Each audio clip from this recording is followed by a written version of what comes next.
네, 교회 같은 가정에서 그리고 가정 같은 교회에서 함께 예배할 수 있어서 참 기쁩니다. 오늘은 마태복음 14장 22절에서 33절까지의 본문으로 24, 7이라는 제목으로 함께 하나님의 은혜를 나누도록 하겠습니다. 윤영주와 송창식, 최양락과 이봉원, 김세진과 신진식, 김성주와 안정환, 미키마우스와 도널드 덕, 손흥민과 해리케인, 분야를 막론하고 콤비들이 있습니다. 여러분들의 콤비는 누구십니까? 아마 결혼하신 분들은 함께 살고 있는 그분이 아닐까 생각합니다. 오늘의 본문 말씀도 함께 읽어야 하는 콤비 본문이 있습니다. 바로 오병이어의 기적 이야기입니다. 오늘의 본문 마태복음을 제외하고도 마가복음, 요한복음에 이 오병이어의 기적과 오늘의 말씀인 예수님이 무리를 건 기적이 함께 기록되어 있습니다. 이렇게 기록해 놓았다는 것은 함께 읽어야 함을 우리에게 알려줍니다. 오병이어의 기적은 오병, 떡 5개, 이어, 물고기 2마리로 어린아이와 여자를 제외한 성인 남자 5,000명을 먹였다는 기적의 이야기입니다. 이것이 참으로 충격적인데요. 그저 5,000명이 넘는 사람들이 보리떡 5개와 물고기 2마리로 먹어서 그렇단 것이 아닙니다. 바로 먹고 사는 문제를 해결하였기에 참으로 충격적인 이야기입니다. 우리는 삶의 가장 중요한 요소인 이 먹고 사는 문제를 항상 생각하고 있습니다. 현재에 이르러서 우리는 먹을 수 있을까란 걱정보다 오늘 예배가 끝나면 어떤 점심을 먹을까, 오늘 저녁은 어떤 반찬을 준비해야 할까라는 고민을 하는 거라 생각할 수 있습니다. 그러나 우리는 여전히 이 경제의 문제에서 완전히 자유롭지 못합니다. 만약에 경제를 책임져 줄 수 있는 한 존재가 나타나면 어떤 사람이든지 그 사람을 대통령으로 삼으려고 할 것입니다. 오늘 바로 그 존재가 예수님이셨습니다. 예수님께서는 보리떡 5개와 물고기 2마리로 그 수많은 무리들을 먹이시면서 자신의 능력을 보이셨습니다. 오늘 요한복음 6장 15절 말씀입니다. 그러므로 예수께서 그들이 와서 자기를 억지로 붙들어 임금으로 삼으려는 줄 아시고 다시 혼자 산으로 떠나가시니라. 그곳에 있던 사람들은 이 기적을 일으킨 예수님을 가만히 냅두지 않았습니다. 흉년의 문제를 해결해서 총리가 된 요셉이 생각이 납니다. 그런데 평생 먹을 문제를 해결해 주는 존재라니 정말 대단하지 않습니까? 저라도 그런 존재가 있다라면은 옆에 붙어서 떨어지지 않으려고 할 것입니다. 이 오병이어의 기적을 보자 그 수많은 무리들은 예수님을 선생이 아니라 왕이 될 사람이라고 생각을 했습니다. 그 무리들의 반짝이는 눈이 제자들의 눈에도 들어왔습니다. 그 기적의 현장에 예수님과 함께 주역이었던 이 제자들은 뿌듯함을 넘어 짜릿함을 느꼈을 것입니다. 예수님과 함께 있다 보니 자기들이 무엇인가 된 것 같습니다. 예수님과 함께 있으면은 무슨 자리라도 하나 얻을 것 같은 기대감에 부풀어 올랐습니다. 오늘의 말씀 22절입니다. 예수께서 즉시 제자들을 재촉하사 자기가 무리를 보내는 동안에 배를 타고 앞서 건너편으로 가게 하시고, 하지만 예수님께서는 그 모습을 보셨기 때문에 제자들을 재촉해서 배를 태워 보내십니다. 그리고 무리를 흩으시고 산 위로 올라가십니다. 예수님이 재촉하셨기 때문에 제자들은 아무 말 없이 예수님의 말에 순종합니다. 제자들의 과반수는 어부였습니다. 육지로 걸어서 이동하는 것보다 배를 타고 해상으로 가는 것이 더욱더 편리하고 빠른 방법이라고 여겼습니다. 과거 바다라는 공간은 악한 영이 지배하는 공간이라 인식되었지만 이 베테랑인 제자들에게 그것은 큰 문제가 아니었습니다. 그저 예수님의 말씀에 순종해서 건너편으로 가기 위해 배를 골랐을 것입니다. 12명이 타도 괜찮은지, 혹시 모를 사태에 배가 견고한지, 바람을 잘 탈 수 있는 돛이 있는지, 방향키는 잘 작동이 하는지, 노는 적당히 있는지 등을 체크했을 것입니다. 이제 제자들은 배를 타고 항해하기 시작했습니다. 예수님이 명하신 건너편을 향해 가는 것입니다. 해가 질 무렵부터 그 항해는 시작해서 고요한 바다를 가고 있었습니다. 그런데 문제가 생겼습니다. 오늘의 말씀 24절입니다. 배가 이미 육지에서 술이나 떠나서 바람이 거스름으로 물결로 말미암아 고난을 당하더라.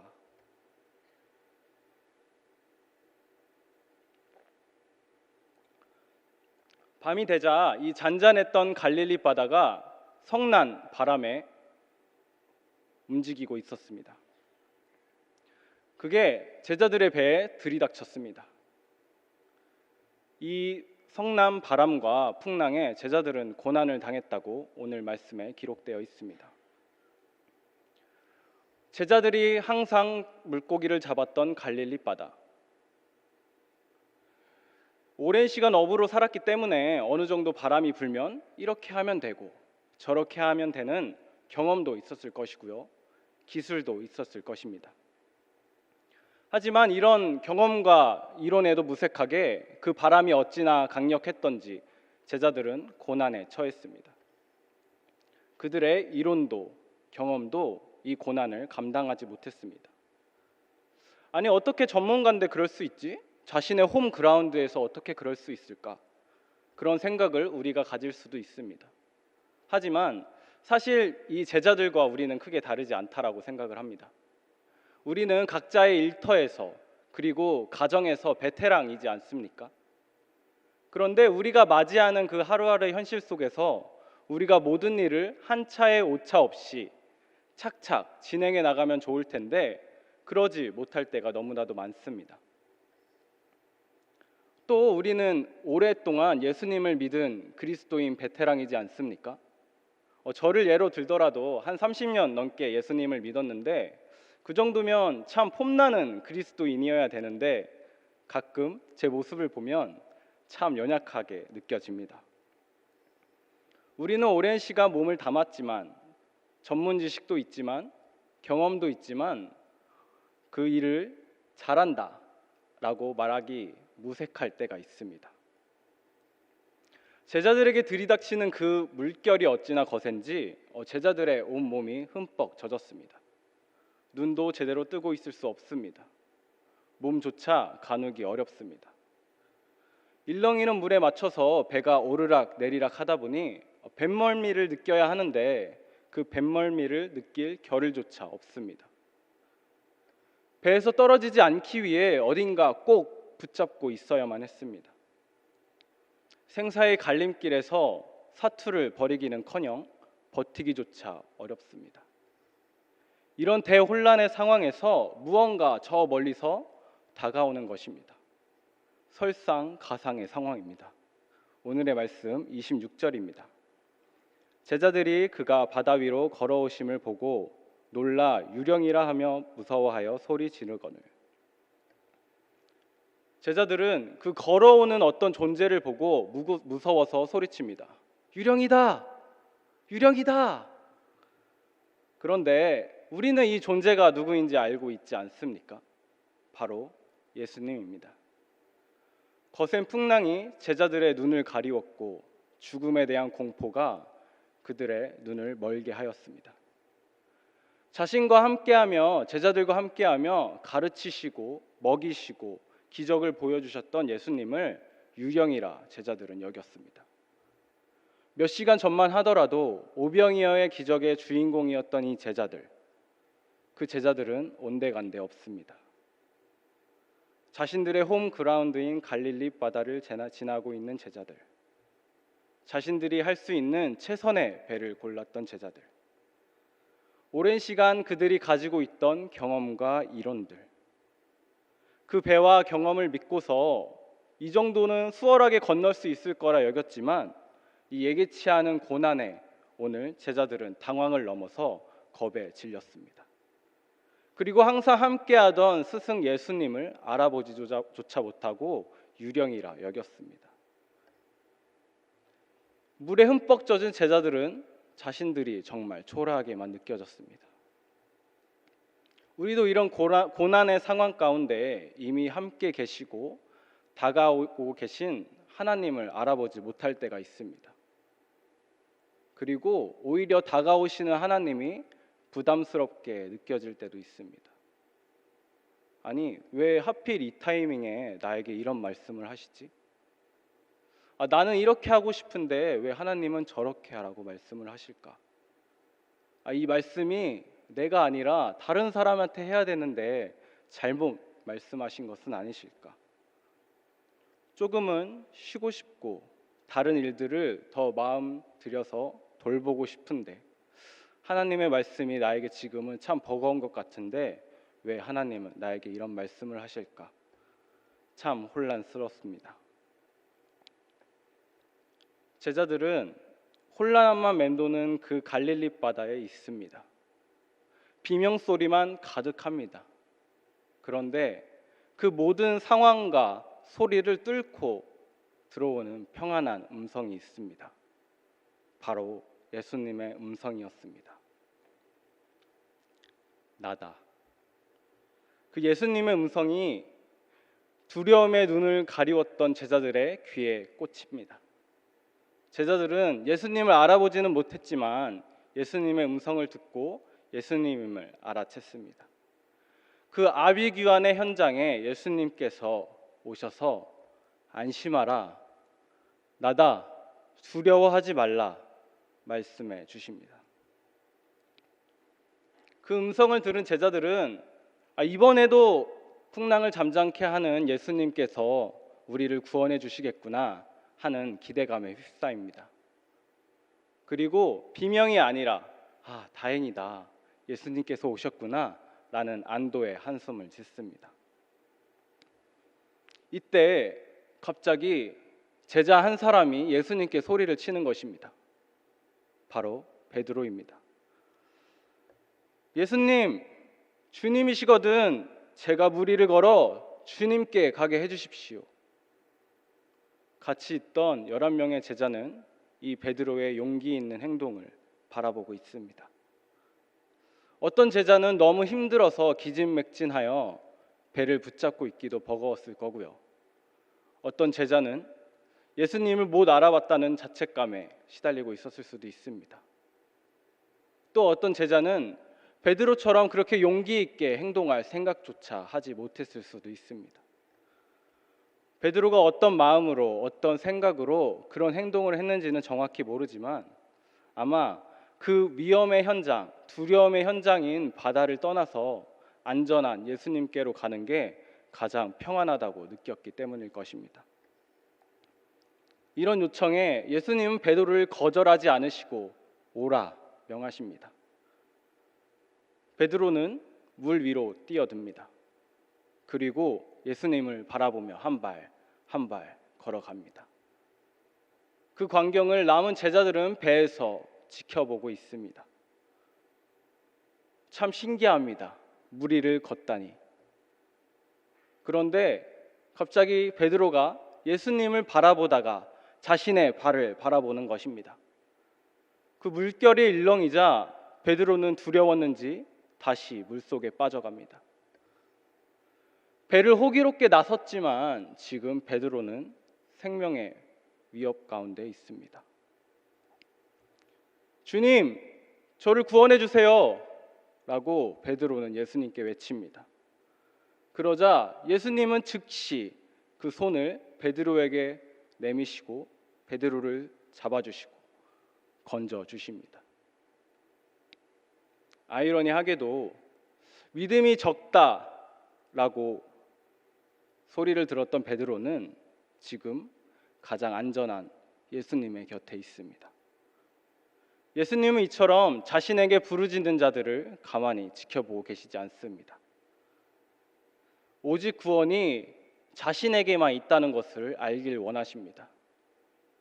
혼자 꽁꽁 싸매고 혼자 해결하려고 하는 것이 아니라 그것을 주님께 내뱉었을 때 우리는 평안함을 얻을 수 있습니다.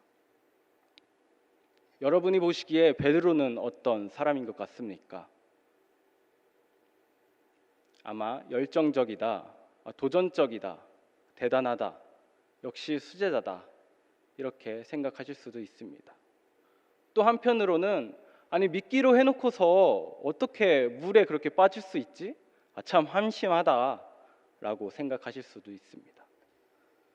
그런데 배 안에 남아있던 11 제자들은 이 베드로를 보면서 성공한 사람이라고 여겼을 것 같습니다. 물에 빠질 뻔한 우여곡절이 있었지만 지금 예수님 곁에 가장 가까이 있기 때문입니다. 베드로가 참 부럽습니다.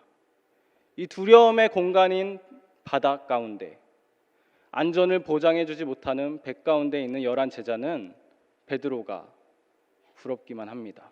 그 용기가, 그 발걸음이 부럽기만 합니다. 나도 베드로만큼 했으면 좋겠다. 베드로는 남다르구나. 저 정도는 해야지 주님 곁에 갈 수 있구나 라고 여겼을지도 모르겠습니다. 그런데 중요한 사실은요, 예수님께서는 이 성공한 듯이 보이는 베드로의 손만 잡고 되돌아가신 것이 아니라는 사실입니다. 그리고 배에 있는 제자들 보고 너희들도 물을 건너 나에게로 오라 라고 요구하시지도 않습니다. 예수님은 베드로의 손을 붙잡고 한 걸음 한 걸음 제자들이 있는 배로 걸어오셨습니다. 예수님께서는 베드로와 함께 배에 타십니다. 예수님이 배에 오르시자 두려움의 공간이었던 바다도 안전을 보장해주지 못했던 배도 평안하여집니다. 여러분도 이런 경험이 있지 않습니까? 저는 어린 시절 골목길을 지나 학교를 통학해야 될 때가 있었습니다. 어린 나이다 보니 그 조용하고 어두컴컴한 골목이 무서웠습니다. 뒤에서 누가 쫓아오는 것은 아닐까, 교복 입은 형들이 나를 부르지는 않을까, 그런 두려움에 저는 숨도 내쉬지 않고 후다닥 뛰어가곤 했습니다. 그런데 그 공간을 아버지와 함께 걸을 때는 전혀 그렇게 무서움을 느끼지 않았습니다. 오히려 깔깔 웃으면서 아버지와 함께 그 골목길을 지났던 경험이 있습니다. 그런데 하물며 이 예수님께서 오늘 배에 임하셨는데 두려움이 있었겠습니까? 제자들의 마음에는 평안함만 가득하였습니다. 그들의 상황은 변하지 않았습니다. 여전히 갈릴리 바다 한복판에 있었고요. 안전을 보장해주지 못하는 배 위에 있었습니다. 그 흔들리던 배는 항공모함이나 여객선 크루즈처럼 변한 것도 아닙니다.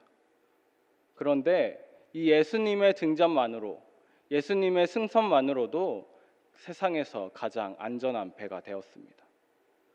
만약 이 배가 부서진다 하더라도 예수님께서는 제자들의 손을 잡고 물 위를 걸어 건너편으로 가실 거란 확신도 있었습니다. 사랑하는 안산제일교회 성도 여러분, 오늘은 2021년도 마지막 수요 예배입니다.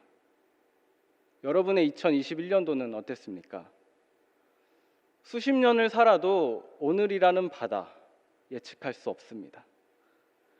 올 한 해 가운데 얼마나 거센 바람과 풍랑을 만나셨습니까?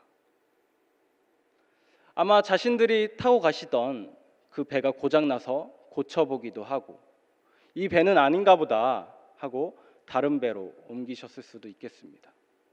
그런데 그럼에도 불구하고 예기치 못한 고난과 죽음에 대한 공포가 여러분을 찾아왔을지도 모르겠습니다. 밝은 빛 하나 있어서 그것만 바라보고 갔으면 좋겠는데 참 캄캄하기만 했습니다. 그런데 그 바람보다도 거센 풍랑보다도 더욱 우리를 힘들게 했던 것은 내 눈에 예수님이 보이지 않았기 때문이 아닙니까? 저는 몇 년 전 추운 겨울에 한 도시에 기차를 타고 도착한 적이 있습니다. 새벽 시간이다 보니 또 외국이다 보니 편의점이나 찜질방을 찾아볼 수 없었습니다. 추위에 떨면서 어디 내가 잠깐 있을 곳이 없나 그렇게 두리번 거리며 찾았습니다. 저기 멀리에 간판 하나가 눈에 들어왔습니다. 그곳에 가보니 24/7이라고 적혀 있었습니다.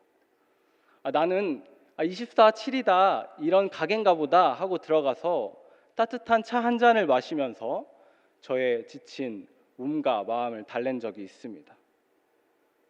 제가 24/7이 어떤 가게인지 찾아봤는데요. 이것은 가게가 아니라 하루 24시간 7일 내내를 뜻하는 연중 무휴를 나타내는 뜻이었습니다. 저는 그 후로 어두운 밤이면 새벽이면 24/7이 적힌 가게를 찾아 들어가곤 했습니다. 이처럼 주님께서는 하루 24시간 7일 내내 1초도 쉬지 않고 우리와 함께 하십니다. 우리의 항해를 지켜보고 계십니다. 지켜보고 계신 것만이 아니라 직접 찾아오셔서 나다 라고 말씀해 주십니다. 믿기로 했지만 그 두려움에 우리가 다시 물속에 빠져갈 때 손을 내밀어 우리를 건져 주시기도 하십니다. 그리고 우리의 배에 함께 타올라 주십니다. 우리의 배가 부셔지더라도 예수님은 우리의 손을 붙잡고 함께 걸어가실 것입니다. 우리의 고난은 예수님이 함께 계시기에 고난이 아니라 십자가의 길입니다. 예수님이 함께 계시기에 이 십자가의 길은 부활의 영광이 함께 할 것입니다. 우리는 한 손에 주님의 손을 꼭 붙잡고 다른 한 손에는 두려움에 떨고 있는 다른 누군가의 손을 꼭 붙잡고 갔으면 좋겠습니다.